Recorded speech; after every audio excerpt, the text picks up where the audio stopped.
Welcome back, UPSC aspirants, for part 2 of our Current Affairs Deep Dive, covering the 18th of January, 2025. We're sifting through all the news, pulling out the most important stuff for your UPSC prep. You know, today just highlights how diverse this exam can be. We've got elections, international finance, space, even children's rights. And all in one day. Ready to dive in? Let's do it. Okay, first up, elections. The Election Commission of India put out a warning about AI-generated content. Oh, yeah, that was interesting. All those fake images and videos, potentially a huge problem for voters. Exactly. The ECI is really worried about the impact on how fair elections are. Makes sense, right? I mean, look at Delhi police. They even appointed someone specifically to monitor social media for this stuff. It's a serious issue. Imagine a deepfake video going viral designed to make a candidate look bad. That's scary stuff. Could completely swing an election. Absolutely. Misinformation spreads fast online, and AI makes it even harder to tell what's real. But isn't there a positive side to AI too? I've heard about AI helping voters understand policies better. That's true. Imagine AI chatbots guiding people through the voting process or explaining complex issues. Right, so AI could actually make democracy more accessible, especially for first-time voters or those who might not have access to a lot of information. Exactly. It's not all doom and gloom. It's about using AI responsibly and knowing the risks. Okay, that makes sense. It's like any powerful tool can be used for good or bad. And there's another big question here. What happens if we become too dependent on technology for elections? Yeah, what if there's a glitch or a cyber attack on election day? That could be chaos. Exactly. These are important things to consider as we move towards more tech-driven elections. Okay, let's shift gears for a minute. There's this UNICEF report called Global Outlook 2025, Prospect for Children. Now, this might not seem like a typical UPSC topic, but it's actually super relevant. This report's all about digital public infrastructure, DPI. DPI. Okay, refresh my memory on that one. Basically, it's about shared digital systems that can deliver public services to lots of people. Okay, I see. So things like digital IDs or online education platforms, maybe even healthcare systems. Exactly. And the report says DPI has the potential to totally transform the lives of children, especially in developing countries. Wow, that's powerful stuff. Do they give any real-world examples? They do. Like India's Diksha platform, which helps bridge educational gaps and reach students in remote areas. Oh, right. I've heard about Diksha. It's been really helpful for students who don't have access to regular schools. And in Jamaica, they have this electronic immunization registry that's boosted vaccination rates. That's incredible. So DPI can really make a tangible difference in crucial areas like education and healthcare. Absolutely. But there are challenges too, of course. Yeah, I can imagine. Things like the digital divide, right? Yeah. Not everyone has access to the internet or technology. Exactly. The report says only around 43.6% of rural Indian youth can even send emails. Wow, that's a pretty stark statistic. And then there are data privacy concerns, especially when it comes to kids' information. Absolutely. It's a balancing act, trying to harness the power of technology while ensuring it's used ethically and responsibly. Makes sense. Sounds like DPI is something to watch closely, especially for those prepping for the UPSC. Definitely. Now, let's talk about finance. The RBI has been trying to internationalize the rupee. Okay, I've heard that term thrown around, but honestly, I'm a little fuzzy on what it actually means. It basically means making the rupee more accepted globally, so we rely less on the US dollar for international transactions. Oh, I see. So instead of using dollars for things like import-export deals, we'd be using rupees. Exactly. And the RBI has made some changes to make this happen. Like what? Well, now people outside India can open rupee accounts in certain banks overseas. Interesting. So let's say someone in London could have a rupee account and use it to pay someone in, I don't know, Dubai. Yep, exactly. And Indian exporters can now open foreign currency accounts abroad for trade settlements. Okay, so it's all about streamlining those cross-border transactions. But what's the big advantage of all this? Why is the RBI so focused on it?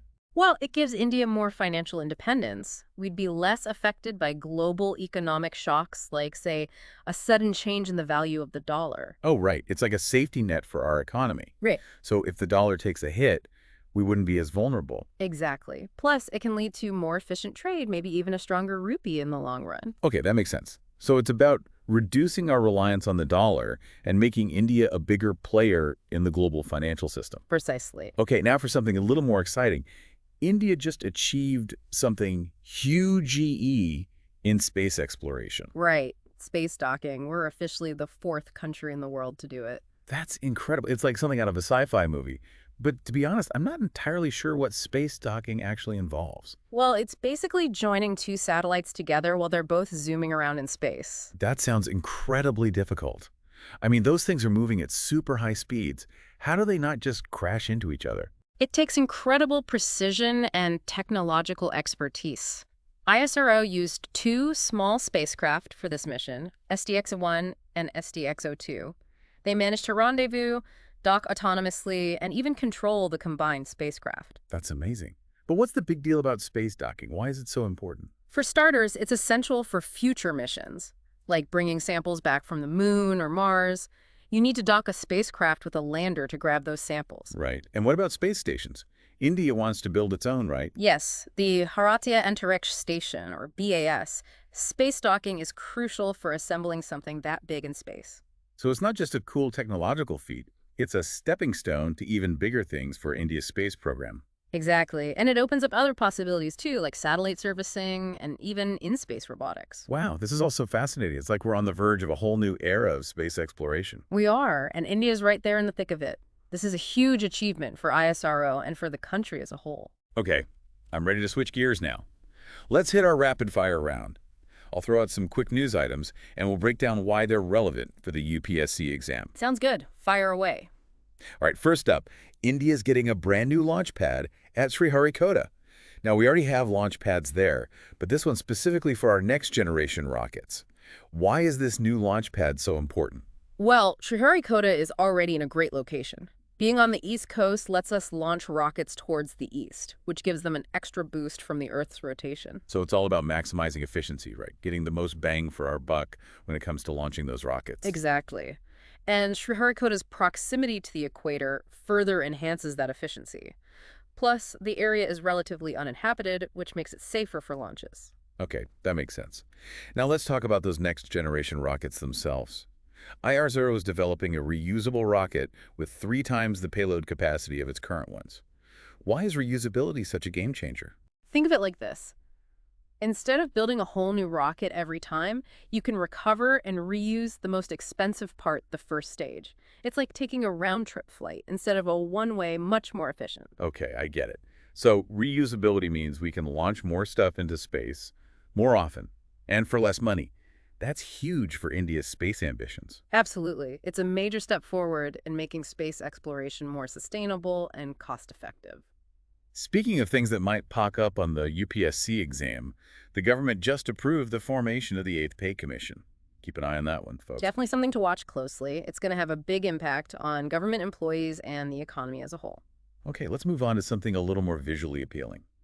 The historic buildings along the Musi River are now on the World Monuments Watch list. Now, for our geography buffs out there, where is the Musi River and why is this inclusion significant? The Musi River flows through Hyderabad, and it's lined with some incredible historical architecture. This recognition highlights their importance and the need to preserve them. It's a reminder that India's cultural heritage is vast and diverse, and we need to protect it. All right, back to the environment. 4 forest areas in Karnataka are being declared eco-sensitive zones, or ESZs. Can you explain what ESZs are and why they matter? ESDs are basically buffer zones around protected areas like national parks and wildlife sanctuaries. They help minimize human impact on those sensitive ecosystems. So it's about recognizing that the ecological value of a place extends beyond just the designated protected area. It's about protecting the whole ecosystem. Exactly. And understanding ESDs and their role in conservation is definitely relevant for the UPSC exam. Okay, let's zoom out to the global stage for a minute. The World Economic Forum just released its Global Risks Report, highlighting both short-term and long-term risks facing the world. What are the top concerns in each category? In the short term, misinformation and disinformation are huge threats. It's easier than ever for false information to spread and influence people, and that can have real-world consequences. Yeah, especially in today's digital age where everyone's constantly connected. It's a breeding ground for misinformation. Exactly. And closely tied to that is the risk of armed conflict between countries. We're seeing a lot of geopolitical tension right now, which is always a cause for concern. Makes sense. And of course, we can't forget about climate change. Extreme weather events are becoming more frequent and intense, and that's a major threat to people and the planet as a whole. Absolutely. Now, when we look at the long-term risks, climate change remains a top concern, but it's joined by some even bigger challenges. Like what? Biodiversity loss and ecosystem collapse are high on the list. We're losing species at an alarming rate, and the balance of our planet's ecosystems is under serious threat. That's scary. And easy to overlook these long-term risks when we're so focused on the immediate challenges. It is. And the report also highlights the risk of major changes to Earth systems, things like disruptions to ocean currents or the melting of polar ice caps. These are slow-moving but potentially catastrophic changes. So in the long term, we're not just talking about individual issues, we're talking about the overall sustainability of our planet. That's a sobering thought. It is. And it's a reminder that we need to think long-term and act collectively if we want to create a sustainable future. Okay, let's switch gears back to the exciting world of space. Jeff Bezos' company, Blue Origin, just launched its massive New Glenn rocket. What was the mission about, and how does this fit into the commercial space race? Well, this first mission was mainly a test flight to deploy a satellite and demonstrate the rocket's capabilities, but Blue Origin has big ambitions. They want to be a major player in space tourism, satellite launches, and even lunar missions. It's amazing to see the private sector getting so involved in space exploration. It's really pushing the boundaries of what's possible. Absolutely. And the New Glenn is designed to be reusable, just like SpaceX's Falcon rockets. That's going to be key for making space travel more affordable and accessible in the long run. Okay, let's hop over to Africa for a minute. The World Bank says the island nation of Cabo Verde needs a lot of investment to deal with climate change.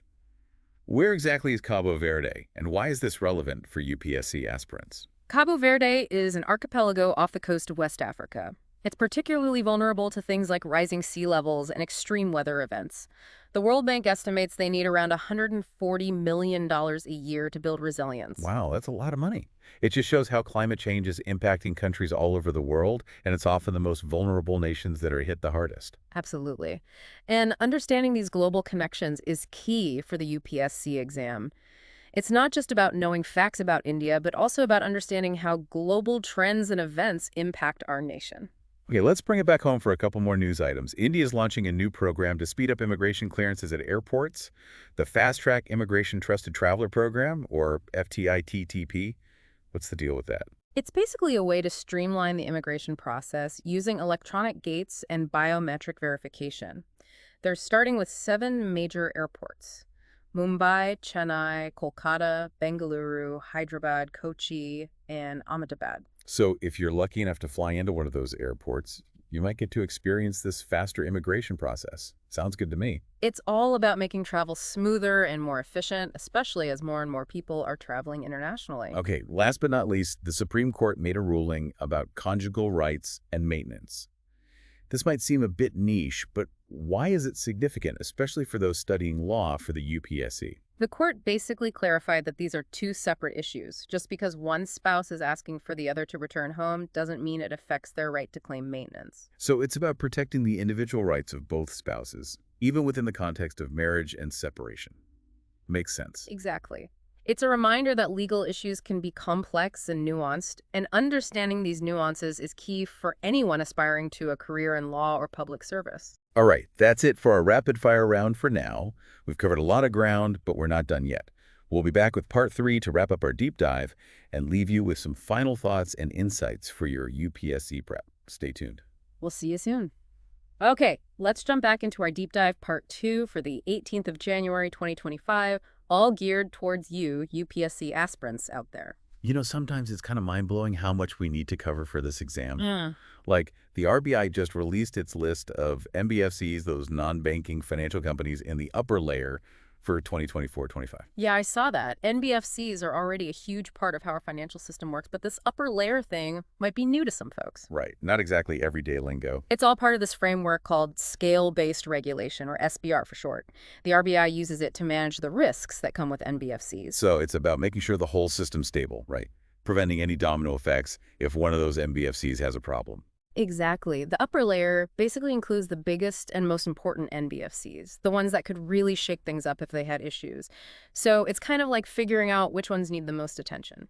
I see. Like a watch list for the big players. Exactly. They have to follow tougher rules, tighter oversight, and have higher capital requirements. It's all about mitigating those potential risks to keep the entire system stable. Makes sense. So are there any big names on this upper layer list? A few familiar ones, yeah, like LIC Housing Finance Limited, PNB Housing Finance Limited, and Shram Finance Limited. Ah, okay, those are pretty recognizable names, even for someone like me who's not deep into finance. It's good to know them, especially for UPSC prep. Shows you understand the current landscape and how the RBI is managing things. Good point. All right, let's blast up back to space for a second. We talked about India's space docking success earlier, and it looks like ISRO is keeping busy. The Union Cabinet just approved this third launch pad at Sriharikota. It's a big deal, that's for sure. Right now, they have 2 launch pads, but this new one is specifically for those next-generation rockets, like the LVM-3, which was key for Chandrayaan-3. So even bigger rockets heading further into space, carrying more stuff. Sounds like a game changer. Exactly. And Sriharikota is strategically positioned too. On the East Coast, we can launch rockets eastward, which gives them a little extra push from the Earth spinning. Like a free boost, huh? Right. Less fuel, more payload efficiency is key. And being close to the equator helps with that too, doesn't it? Exactly. The Earth spins fastest there. Plus, the area around Sriharikota isn't densely populated, which is important for safety during launches. Safety first, right? Okay, and while we're talking next gen, ISRO's also working on a reusable rocket under its New Generation Launch Vehicles Program, NGLV for short.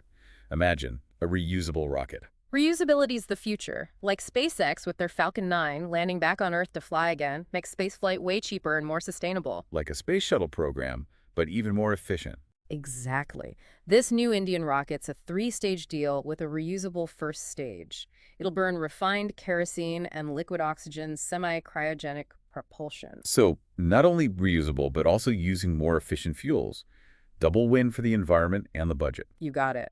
And the payload capacity is going to be impressive. 3 times what we can do now. Heavier satellites, more complex spacecraft, even larger payloads for science missions, all thanks to this new technology. It feels like India's really making its mark at the space race. For sure, a real testament to the brilliant minds at ISRO. Okay, let's bring it back down to Earth for a minute, Yeah. literally. The government's giving the go-ahead for the 8th Pay Commission, and that's something every UPSC aspirant needs to know about. Absolutely. The Pay Commission's this big deal, you see. They meet every so often to recommend changes to salaries, allowances, benefits for government employees. Millions of people are affected. Yeah, it's a huge deal for a lot of families. Yeah. And it's been a while since the last one. The 7th was back in 2016. So this 8th Pay Commission is going to have a lot of eyes on it, lots of expectations, could shake things up quite a bit. Definitely something to keep tabs on, especially for anyone interested in public administration or governance. Totally. How the government manages its workforce, ensures fair pay, it's all connected to economic policies and the budget. Super relevant for the UPSC exam. Okay, let's take a break from all the serious stuff for a moment. Remember the Musi River? Flows through Hyderabad, has those beautiful historic buildings along its banks. Oh, yeah, I remember. Well, good news, they've just been put on the World Monuments Watch List for 2025. It's this program run by the World Monuments Fund, and it raises awareness about important cultural sites that need protection, like a global effort to preserve our history. So cool. It's amazing how many historical treasures we have in India. Exactly. So for our UPSC geography whizzes, quick question. Where does the Musi River start and where does it end up? It begins in the Anantagiri Hills in Telangana and flows east until it joins the Krishna River. And right there, in the middle of its journey, it flows through Hyderabad, where it's adorned with those beautiful historical buildings that are now getting some well-deserved recognition. It's a beautiful example of how history, culture, and geography all come together. UPSC loves that kind of interconnected knowledge. Exactly. It's not just about memorizing facts. It's about understanding the connections between them. Okay, back to the environment now. 4 forest areas in Karnataka are getting a new designation, eco-sensitive zones, or ESDs. Now, ESCs are becoming increasingly important for protecting our natural heritage, but for those who might not be familiar, can you break down what they actually are? Absolutely. Think of them as buffer zones around protected areas, like national parks and wildlife sanctuaries. Right, like an extra layer of protection. Exactly. They help reduce human impact on fragile ecosystems. In Karnataka, it's Bhadra Wildlife Sanctuary, Bankapura Wolf Sanctuary, Uttaraguda Wildlife Sanctuary, and Arsikara Bear Sanctuary. Beautiful places, all of them. Huh? But what exactly does it mean for an area to be an ESZ? Are there specific rules? There are guidelines, yeah. Issued by the Ministry of Environment, Forest, and Climate Change. They regulate activities within the ESZs to minimize pollution and habitat destruction. It's all about finding that balance, right? Right. Protecting the environment while also allowing for sustainable development. Precisely. It's a tightrope walk, but it's essential for the future, and definitely something UPSC aspirants need to understand. Totally. All right, let's zoom out for a bit. The World Economic Forum, or WEF, just dropped their annual global risks report, their take on the biggest threats facing the world in both the short and long term. Ready for a glimpse into the future? Always. Hit me with the highlights. Well, in the short term, one of the biggies is misinformation and disinformation. False information's everywhere these days, spreading like wildfire online. It can really mess things up, whether it's elections or public health, or just causing division in society. So true. We're living in the age of information overload, and it's not always easy to separate fact from fiction. And on top of that, we've got the risk of actual real-world conflict between countries. Geopolitical tensions are high, and the possibility of armed conflict is a very real concern. It does feel like the world's a bit on edge these days. And let's not forget about climate change. It's already causing extreme weather events that are impacting millions of people. Yeah, we're seeing more frequent and intense heat waves, droughts, floods, all kinds of stuff. It's a major threat we can't ignore. Absolutely. So in the short term, we've got this trifecta of challenges: misinformation, conflict, and climate change. Not exactly a walk in the park. What about the long-term risks? Does the report paint a rosier picture there? Not really. Climate change is still a top concern, but it's joined by some even bigger, more fundamental challenges. Okay, lay it on me. What are we looking at? Biodiversity loss and ecosystem collapse are right up there. We're losing species at an alarming rate, and the intricate balance of our planet's ecosystems is under serious threat. We talk about it all the time, but it's easy to forget just how serious this is. It's like we're slowly chipping away at the foundation of life on Earth.